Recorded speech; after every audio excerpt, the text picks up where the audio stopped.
moción para que la ley de amnistía fuera reformada, no era derogada, que es lo que pide la... En esta reunión estamos conmemorando el 80 aniversario de la liberación del fuerte de Carchuna.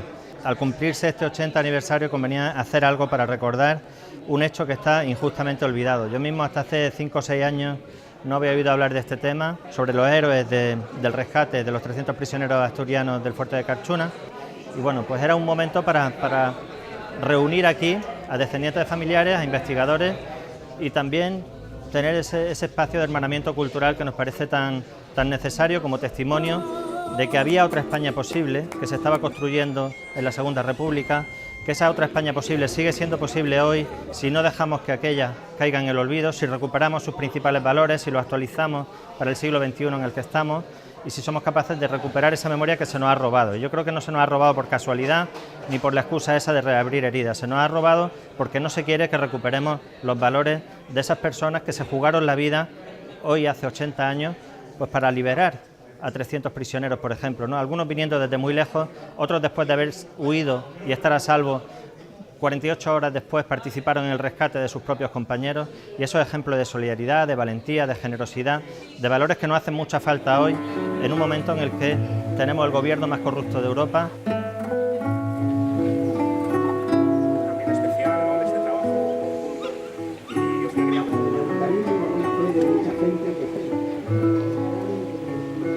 Los investigadores y los actos culturales que se han hecho. Este acto a nosotros nos ha empezado a ayudar a poder hablar. Yo creo que también tenemos que reconocer que somos para... Parece una historia que desde luego debería ser totalmente recogida. Pendiente de investigación, si lo ha ganado. Estamos hablando de que el gobierno, de que habla que una de las fascistas de la Guardia Húngara justamente...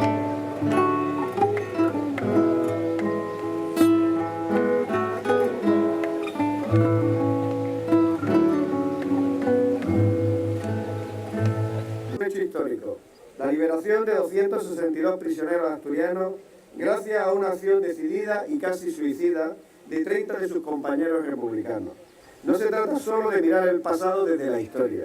Nosotros recordamos desde la memoria, que es una lectura moral del pasado. Con nuestro trabajo lo que pretendemos es eso, dar un poco a conocer o clarificar pues los hechos que sucedieron y devolver sobre todo una verdad histórica, porque es una verdad histórica y que se llevó por delante a la dignidad de miles de personas, miles de víctimas. Después de la dictadura, en la transición deberíamos de habernos movido para que el fuerte de Carchuna fuera lugar de memoria como tantos otros sitios. Pero ¿qué ocurre? Que en la transición no se hizo. De hecho, la alcaldesa de Carchuna representa a esa derecha nostálgica del franquismo que impuso la desmemoria en la transición, por supuesto con la complicidad de otros partidos políticos, porque también hay que recordar que el PSOE firmó esos pactos de olvido. Entre ellos se encontraba el asturiano Gerardo Menéndez, jefe de operaciones especiales y miembro de la inteligencia militar republicana, y José Paqué García, motrileño, comisario de telecomunicaciones de la compañía especial. Hoy están con nosotros la hija de Gerardo, Rosa Menéndez, y la hija de José, Carmen Paqué Palacio. Pues eso, que es que estoy muy emocionada. Pero que sí, muchas gracias, porque tuve un padre ejemplar, luchador hasta la muerte, un hombre que defendía la libertad, la democracia, los derechos.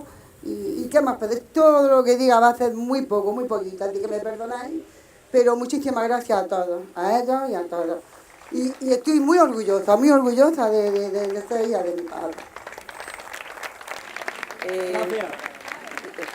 Gracias a mi padre por haber hecho que yo viva estos momentos y gracias a todos vosotros por haberme lo permitido. Gracias otra vez por todo. Adolfo Muriel. Era un hombre que vivía para él, para las mujeres y para los dos hijos que tienen, y en ambas vivos. Gracias.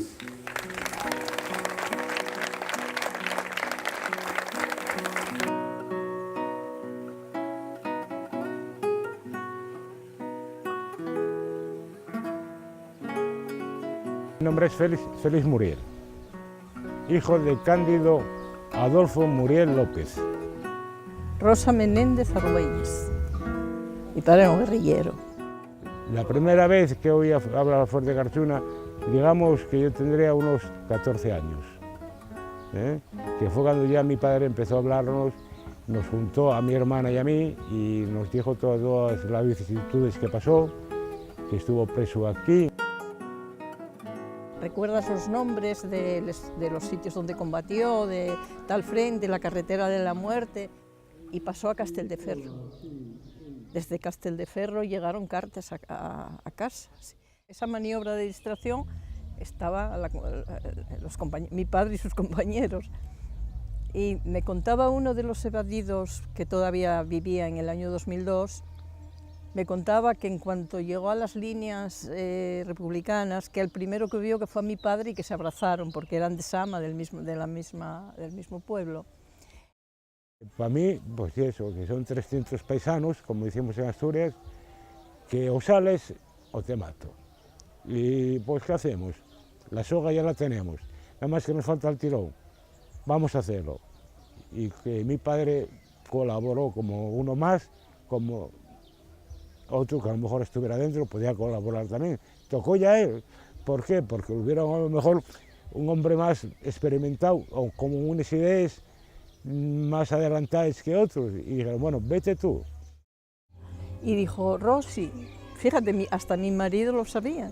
Dice, Rosy, esta no es la historia de tu padre. Mi padre hablaba de los héroes de Motril en segunda persona, o en tercera persona. Entonces, para él los héroes de Motril habían sido los que salieron y volvieron los 4 que salieron y volvieron a rescatar a los otros. Mi padre volvió. Mi padre salió, miró el terreno y volvió. Para mí mi padre fue un héroe. Y yo lo que más me hubiera gustado de esta vida es que en vez de estar yo contándolo aquí, estuviera él. Revivo el espíritu de mi padre. Esto siempre fue la historia de mi vida. La historia de mi vida. Si un recuerdo tengo fijo y ahí que permanente es la andadura de mi padre en la guerra. Y el enfado de quienes provocaron esa guerra hicieron que mi padre estuviera ausente y mi madre hacía poco se había casado con un crío de 6 meses y tantos años esperando por mi padre, una vez lo daban por desaparecido. La mente se disparó y talmente yo estaba con la emoción de que iba a encontrar aquí a mi padre.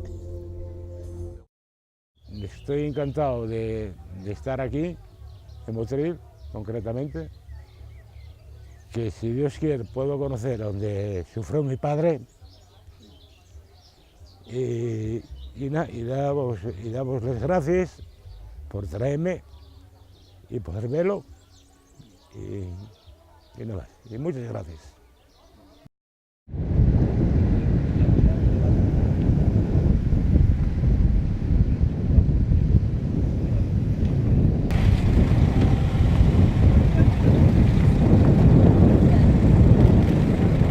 ¿Imaginabais así o cómo imaginabais esto? Sí, más o menos, porque algún documental.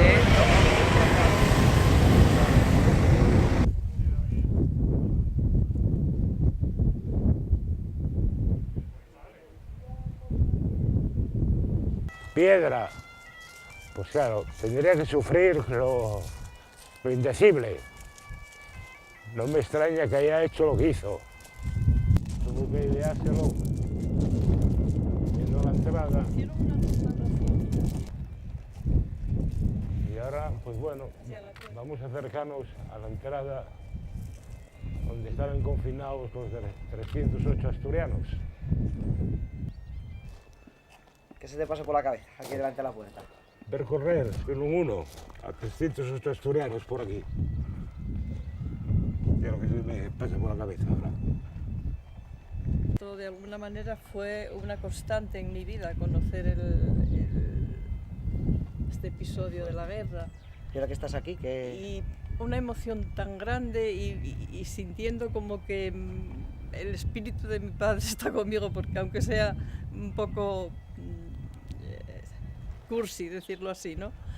Pero tanto oí hablar de esta tierra, tanto oí hablar de esta hazaña,